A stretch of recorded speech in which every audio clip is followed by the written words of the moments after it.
กลับมารู้ลมหายใจตัวเองก่อนสิ้นชีวิตเพราะไม่รู้ว่าใครจะตายเมื่อไหร่ถ้าความตายต้องมาถึงเรากลับมารู้ลมหายใจไว้พระธรรมคือพระพุทธเจ้าพระพุทธเจ้าคือพระธรรมเราประพฤติธรรมชื่อว่าเราระลึกถึงพระพุทธเจ้า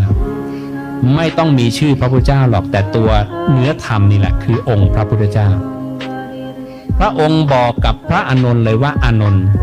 ความคิดอาจมีแก่พวกเธออย่างนี้ว่าเรามีพระศาสดาล่วงลับไปแล้วศาสดาของเราไม่มีดังนี้อานนท์เธออย่าคิดอย่างนั้นธรรมะก็ดีวินัยก็ดีที่เราแสดงแล้วบัญญัติแล้วแก่พวกเธอทั้งหลาย